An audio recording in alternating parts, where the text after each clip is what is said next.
આમોદ તાલુકામાંથી પસાર થતી દાદર નદીનું જળસ્તર 97 ફૂટની ચિંતાજનક સપાટીએ પહોંચી જતા કાંઠા વિસ્તારના ગ્રામજનો અને ખેડૂતોમાં ભયનો માહોલ સર્જાયો છે।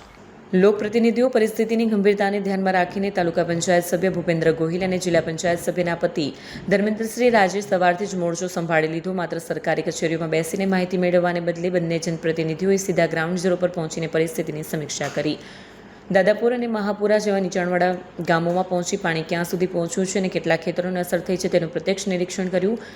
આગોતરી તપાસ કરી સ્થિતિનો તાગ મેળવવામાં આવ્યો। દાદર નદીની સપાટી 97 ફૂટે હોવાથી હાલ દરેક ક્ષણ મહત્વની બની ગઈ છે। જનપ્રતિનિધિઓ દ્વારા નદીની સપાટી અને ઉપરવાસની આવક ઉપર સતત નજર રાખવામાં આવી રહી છે।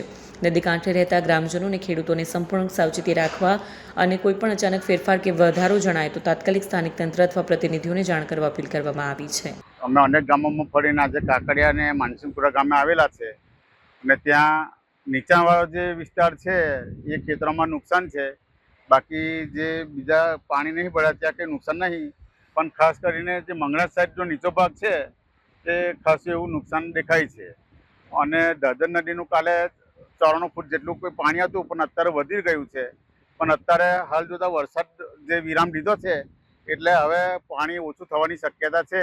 લગભગ આજ સાંજ સુધી કે કાલ સવાર સુધી પાણીનો પ્રવાહ ઓછો થાય એમ લાગે છે।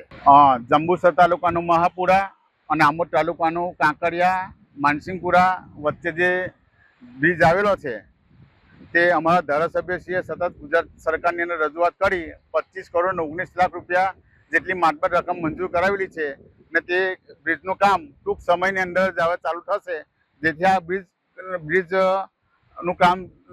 કામ પૂર્ણ થવાથી બેઉ તાલુકાના જે છે એ લોકોને, ખેડૂતોને અને એ બેઉ તાલુકાને લાભદાયક થાય તેમ છે।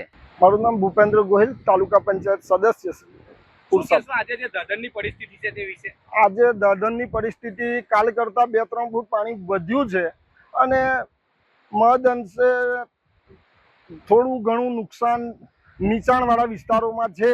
બાકી તો ઓવરઓલ પરિસ્થિતિ સારી છે।